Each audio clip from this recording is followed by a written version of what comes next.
Dan insya-Allah pagi ini kita bawakan satu tajuk yang umum, iaitu kita mengambil ibrah daripada perjuangan Nabi Musa alaihissalam bagi membebaskan, memerdekakan Bani Israel bersempena dengan hari kemerdekaan kita lah, supaya kita dapat menghayati kemerdekaan sebagaimana yang Quran sampaikan kepada kita insya-Allah. Nanti minggu hadapan kita akan tadabbur surah yang ke-48 berkaitan dengan kemenangan, iaitu Al-Fath, surah yang ke-48, itu minggu depan. Di hari ini insya-Allah kita akan tadabbur berkaitan perjuangan Nabi Musa membebaskan dan memerdekakan Bani Israel daripada cengkaman penjajahnya. Baik, Nabi Musa alaihissalam kalau kita lihat dari sudut dia memperjuangkan bangsanya Bani Israel, ada dua fasa. Ada dua fasa. Boleh kita sebutkan sebagai pra-kemerdekaan dengan pasca kemerdekaan. Allah rakamkan hal tersebut di dalam Al-Quran. Satu, pasca kemerdekaan, pra-kemerdekaan. Yang kedua, pasca kemerdekaan. Jadi kita lihat dulu dari sudut pra-kemerdekaan, iaitu sebelum Bani Israel merdeka daripada cengkaman, kezaliman Fir'aun dan konco-konconya. Kita maklum Bani Israel adalah satu bangsa yang ditindas di Mesir. Bani Israel ni asalnya mereka adalah daripada Palestin. Bani Israel asalnya mereka daripada Palestin. Nenek moyang mereka iaitu Nabi Allah Yusuf. Sebagaimana kalau kita boleh baca dalam surah Yusuf, Allah ceritakan kisah Yusuf sepenuhnya. Bagaimana dia ditolak, dibenci oleh adik-beradiknya sendiri kerana kedengkian. Lalu abang-abangnya merancang makar untuk menyisihkan Nabi Yusuf daripada ayahnya. Pada asalnya mereka bertujuan untuk membunuh, tapi mereka mengubah perancangan itu dengan mencampakkan Nabi Yusuf ke dalam perigi. Lalu seorang ataupun pedagang yang daripada Mesir itu datang dan mengambil Yusuf. Kebetulan dia sampai ke perigi tersebut, dia membawa keluar Yusuf dan dia membawa Yusuf ke Mesir. Jadi sudah tentulah pedagang ini bukan yang baik. Kalau seorang yang baik jumpa budak-budak jatuh pula dalam perigi, apa kita buat? Kita usaha untuk hantar dia balik ke tempat yang boleh selamatkan dia, terutama keluarga dia. Tapi ini tidak. Dibawa pergi ke mana? Ke Mesir. Bayangkan seorang kanak-kanak, kita ada anak, ada cucu, dia terpisah daripada kita. Dia seorang-seorang. Mesti dia dalam keadaan ketakutan, sedih. Jadi itu cabaran Nabi Yusuf yang pertama, dibawa ke Mesir. Kemudian dia menjadi seorang hamba. Kemudian daripada kisah tersebut, dia difitnah oleh isteri kepada tuannya, iaitu ketika Zulaikha disebutkan dalam, bukan dalam hadis tapi disebutkan dalam riwayat-riwayat Israiliyat, Zulaikha, walaupun tidak disebut nama isteri tersebut. Jadi cuba memperkosa Yusuf kerana Yusuf ni terlalu kacak. Jadi seorang tuan terpesona dengan hambanya, kira low class lah, terbalik. Sepatutnya yang perempuan, hamba lelaki tu yang mendatanginya, ini terbalik. Yang perempuan pula mendatangi hamba lelaki. Jadi benda tersebut sampai kepada pengetahuan suami dia.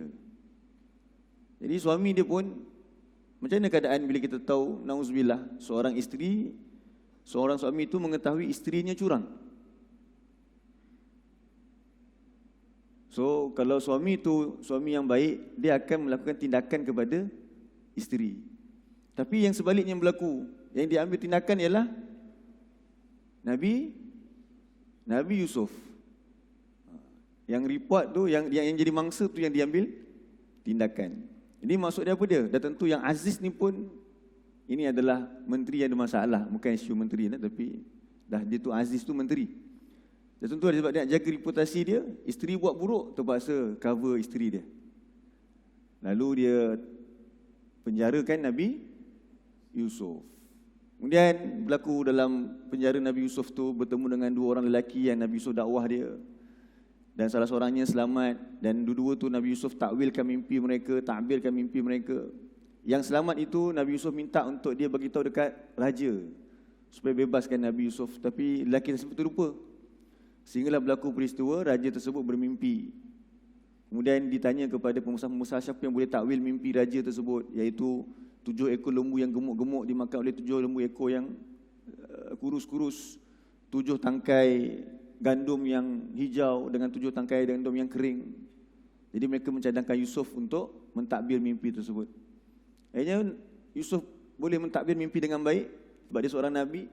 Maka dibebaskan dan diangkat menjadi apa? Menteri Keuangan. Kemudian dia diangkat sekarang jadi seorang yang besar. Berlaku kemarau pada zaman tersebut. Adik-beradik dia yang daripada Kanaan itu datang ke Mesir, daripada Palestin datang ke Mesir, arahan Nabi Yaqub untuk mencari makanan. Itulah proses. Kemudian Bunyamin ditangkap dan dituduh mencuri. Last kali mereka berkumpul di Mesir. Daripada situlah kan anak-anak Nabi Yaqub ada 12. Yaqub disebut oleh Allah sebagai Israel.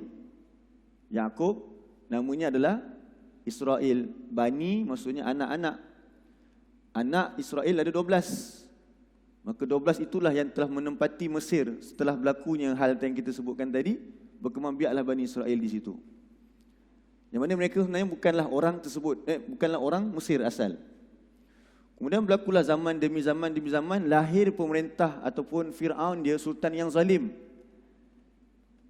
Yang ketika itu dia melakukan kezaliman kepada Bani Israel. Pada peringkat awal pada zaman Nabi Yusuf tak berlaku hal tersebut. Rajanya okey. Tak ada masalah pun, orang datang daripada luar, silakan, siap jadi menteri lagi. Tapi lama kelamaan muncul raja yang zalim. Yang mana raja tu ada dukun-dukun yang telah menyatakan mereka bermimpi bahawa akan ada orang yang akan menentang dia daripada kalangan Bani Israel.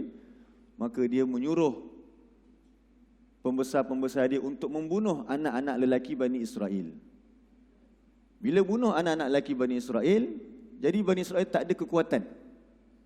Sebab lelaki tunjang yang menggerakkan, yang ada daya itu adalah lelaki. Jadi mereka bunuh lelaki dan perempuan mereka menjadikan mangsa. Mangsa lah, sebab bila dah tak ada lelaki, perempuan digunakan untuk kepuasan mereka. Dan bukan sahaja dizalimi sedemikian rupa, kemudian dibentukkan satu suasana politik yang mana berlaku jurang di antara orang-orang Kipti dengan Bani Israel. Jadi berlaku masalah perkauman di situ. Dan diletakkan rendah, kelas yang rendah Bani Israel. Itulah semua Allah sebut dalam surah 28 ayat yang keempat. Tengok surah 28 ayat yang keempat. Ayat yang keempat. Muka surat 385. 28 ayat yang keempat.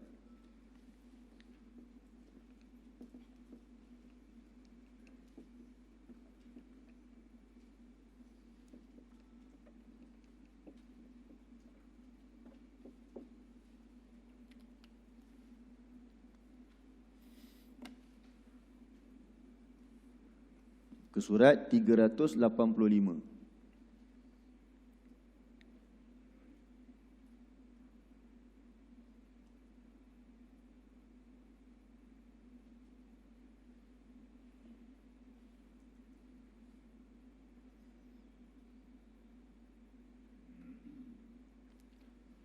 A'udzu billahi minasy syaithanir rajim.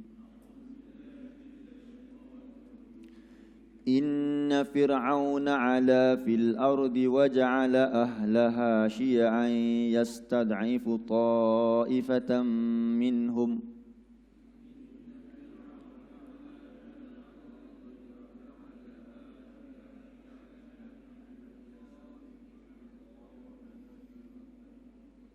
yudhabbihu abna'ahum wa yastahyi nisa'ahum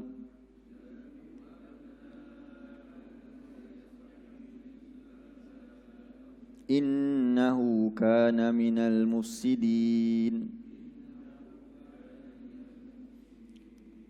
Baik, inna fir'auna ala fil ardh.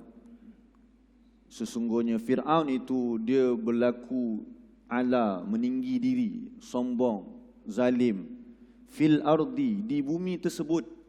Jadi bumi tersebut yang dimasukkan adalah Mesir. Fir'aun ni dia tidak menguasai seluruh dunia. Ada 4 raja yang menguasai dunia, Fir'aun tidak termasuk. 4 tersebut, 2 Islam dan 2-nya yang kafir kepada Allah. 4 tersebut siapa? 1, Nabi Sulaiman. Yang kedua, Zulkarnain. Dia menguasai dunia. Yang ingkar kepada Allah, Namrud. Dia menguasai dunia dan dia ingkar kepada Allah. Dan satu lagi, Bukhtanasar. Raja Bukhtanasar. Itu pun sama juga. Dia menguasai dunia dan dia zalim. Tapi Fir'aun ni dia tak menguasai dunia. Tapi kisah dia diceritakan dalam Al-Quran. Walaupun dia hanya sekadar menguasai apa? Mesir je. Dia tak menguasai dunia pun. Palestin tu dia tak kuasai pun. Dia hanya menguasai Mesir. Tapi Allah bawakan kisah Nabi Musa dan juga Fir'aun dalam Al-Quran. Dan dalam surah As-Sajadah kita tadabbur dulu, Allah bandingkan Nabi Musa, Allah samakan Nabi Musa dengan Nabi Muhammad. Dalam surah Al-Muzammil, Al-Muzammil pun sama juga. Allah samakan Nabi Musa dengan Nabi Muhammad, Fir'aun dengan orang-orang Quraisy. Jadi ada persamaan mereka tu. Sebab apa kisah mereka tu disamakan? Sebab Nabi Muhammad dibesarkan oleh orang-orang Quraisy, disanjung oleh orang Quraisy, dipelihara dengan baik. Tapi bila dia menjadi Nabi, kaumnya menentang dia kembali. Yang dulu mereka jaga dengan baik. Begitu juga Nabi Musa, masa dia kecil, Fir'aun jaga dia dengan baik.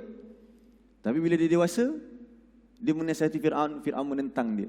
Itu ada persamaan di antara kisah Nabi Muhammad dan Nabi Musa dan juga Fir'aun serta orang-orang Quraisy.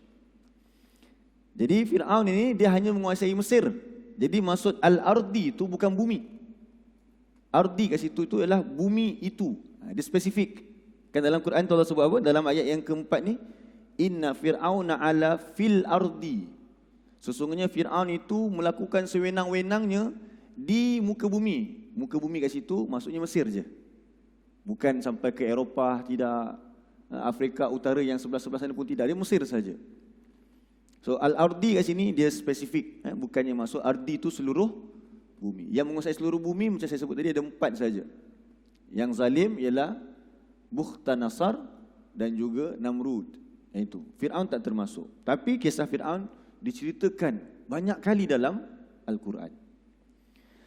Apa Fir'aun buat? Waja'ala ahlaha syia'an. Dia menjadikan penduduk negeri dia itu syia'an. Syia'an apa diterjemah situ? Berkelompok-kelompok. Dipecah-pecahkan. Jadi dia tak jadikan rakyat dia bersatu. Jadi kalau rakyat berpecah belah, yang ini sibuk bergaduh dengan yang ini, maka dia boleh berkuasa terus sebab masing-masing sibuk dengan kaum yang lawannya. Bukan sibuk tentang kezaliman yang dilakukan oleh Fir'aun. Itu dasar yang dilakukan juga oleh British. Dan dia meninggalkan hal tersebut kepada negara kita. Yastad'ifu ta'ifatan minhum. Ia menindas segolongan daripada mereka. Bila mereka dah pecah-pecahkan itu, ada kaum-kaum, mereka laga-lagakan kaum tersebut, dan satu kaum mereka tindas, jadikan dia mereka tu low class. Itulah dia Bani Israel. Bani Israel ini ditindas di Mesir. Apa antara yang Fir'aun buat kepada Bani Israel? Mereka tu menghapuskan, membunuh anak-anak lelaki. Yuzabbihu abna'ahum. Dia menyembelih anak-anak lelaki mereka. Wa yastahyi nisa'ahum, dan dia membiarkan anak-anak perempuan mereka hidup. Jadi tujuan dia bunuh anak-anak lelaki supaya apa? Tidak ada kekuatan. Dan mereka membiarkan anak-anak perempuan supaya apa? Mereka dapat bersenang-senang, menggunakan perempuan-perempuan Bani Israel untuk kenikmatan mereka. Kata Allah, sesungguhnya Fir'aun itu kana minal mufsidin. Ia sebahagian daripada orang-orang yang melakukan kerosakan. Bukan dia saja. Dan ramai lagi. Cuma dia antara yang disebutkan dalam Al-Quran. Jadi Allah utuskan Nabi Musa untuk memperjuangkan Bani Israel, membebaskan Bani Israel daripada kezaliman Fir'aun. Tapi macam mana perjuangan tersebut? Adakah hanya pejuang untuk memerdekakan dari sudut fizikal? Sedangkan kita dah tadabbur dulu surah An-Nazi'at. Allah suruh Nabi Musa mendatangi Fir'aun untuk membersihkan dia. Jadi bukan hanya berjuang untuk lawan. Tidak. Tak ada perjuangan lawan. Kalau kita lihat perjuangan Nabi Musa ke atas Fir'aun, adakah dalam bentuk mengangkat senjata berlawan? Tak. Hanya disuruh untuk berhujah saja, menyampaikan kebenaran. Ingat lagi tak dalam surah An-Nazi'at dulu? Dalam surah 79 kita lihat sikit.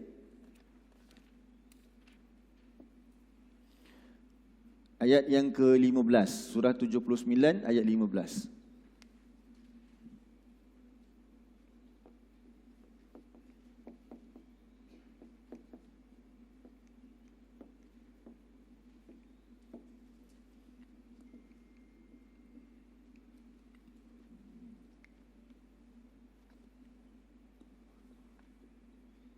Muka surat 583.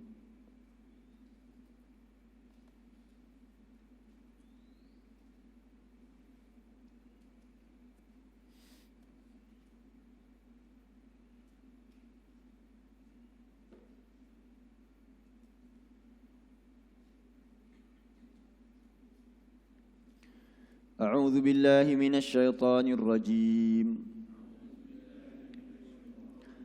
Hal ataka hadithu Musa? Adakah telah datang kepada engkau kisah Musa? Idh nadahu rabbuhu bil wadil muqaddasi tuwa.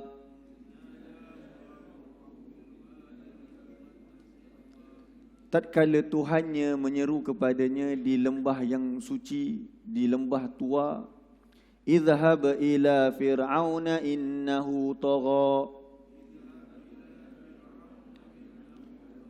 Jadi Tuhannya berfirman, pergilah engkau kepada Fir'aun, sesungguhnya dia melampaui batas.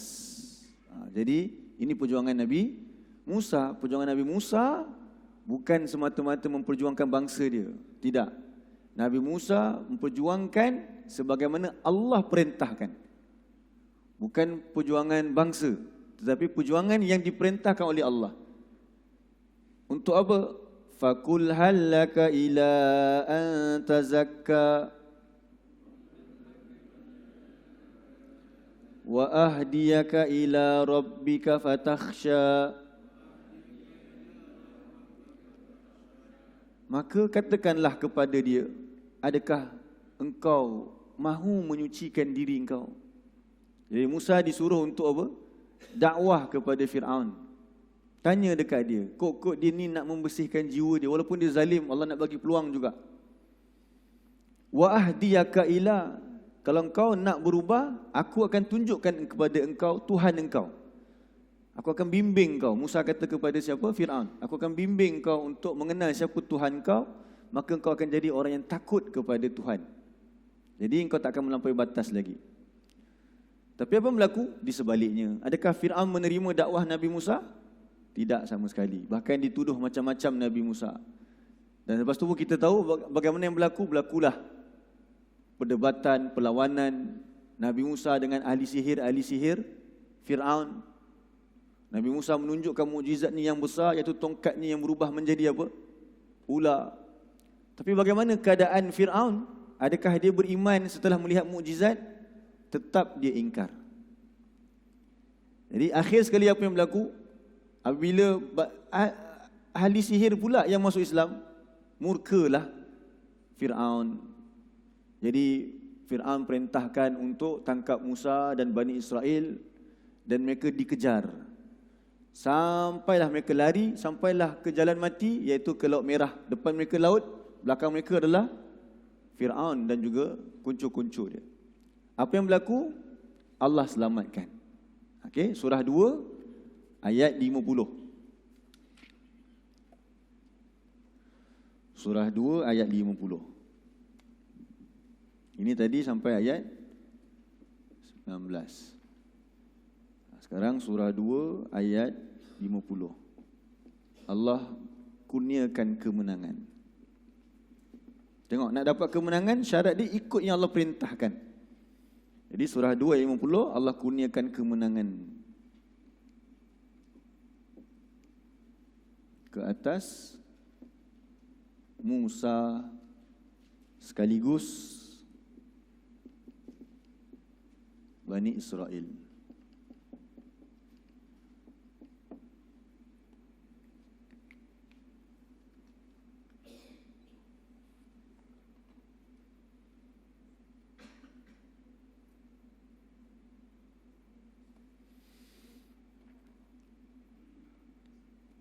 Muka surat 8. A'udzu billahi minasy syaithanir rajim. Wa idz faraqna bikumul bahra fa anjaynakum wa aghraqna ala fir'auna wa antum tanzurun.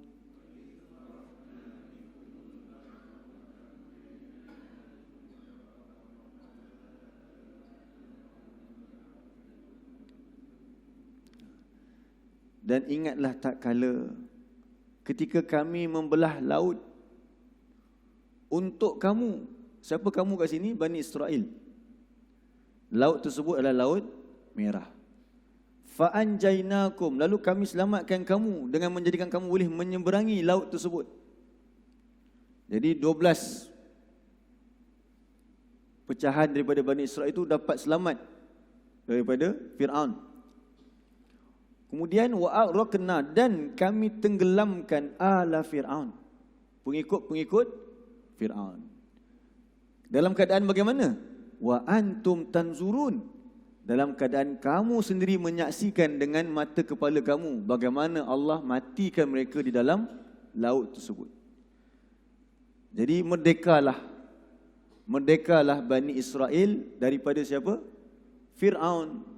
Dengan bantuan siapa? Adakah dengan mereka mengangkat senjata ketika itu? Tak, mereka ni memang golongan yang sangat lemah. Tak boleh nak angkat senjata. Sangat lemah, mereka di Mesir tu ditindas. Jadi yang boleh membantu mereka Allah sahaja. Tapi tengok kenapa Allah bantu mereka?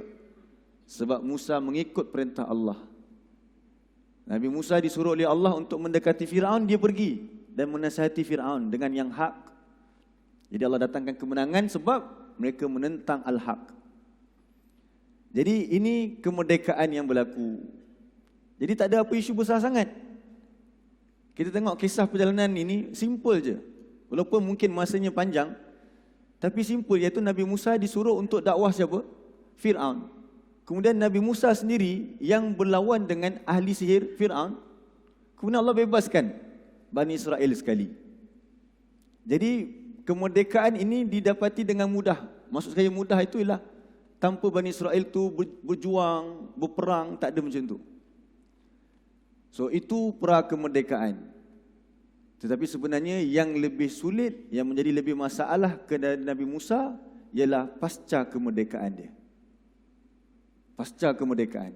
Yang ni yang lebih sulit. Dan yang inilah kita kena ambil pengajaran setelah kita merdeka 65 tahun. Iaitu Nabi Musa selepas kemerdekaan ataupun waktu pasca kemerdekaan ini ditugaskan untuk memerdekakan pemikiran Bani Israel. Untuk memerdekakan pemikiran Bani Israel. Supaya jadi yang independen. Tidak dicengkam oleh mana-mana anasir. Tidak dikuasai oleh sifat penakut dan bacul. Tidak dikuasai oleh sifat jahil daripada pengetahuan. Buktinya apa dia? Tengok dalam surah 7.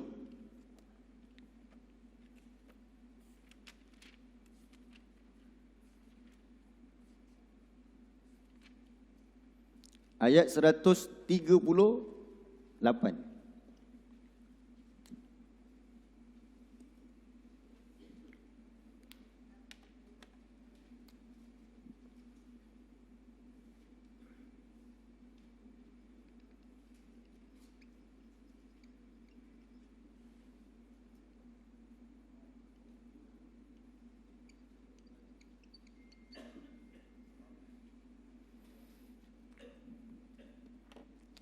Surah 7 ayat 138.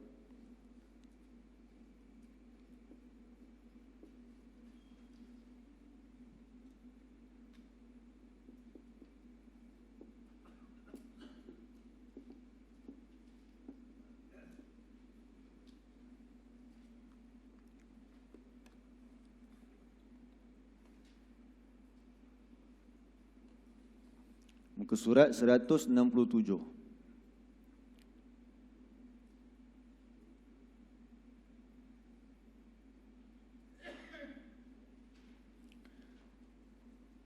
A'udzu billahi minasy syaithanir rajim. Wajawazna bi bani Israil al-bahr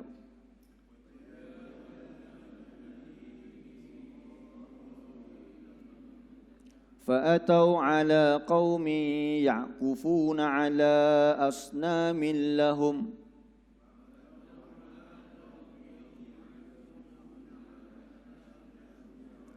قالوا يا موسى اجعل لنا إلها كما لهم آلهة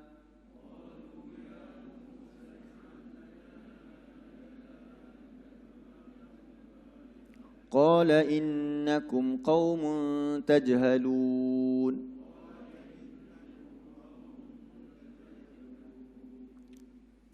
Dan kami selamatkan, kami seberangkan Bani Israel ke seberang Laut Merah.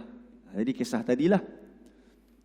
Dalam keadaan apa tadi? Mereka melihat bagaimana Allah menghancurkan Fir'aun. Sekarang ni nak cerita tentang apa dia ni?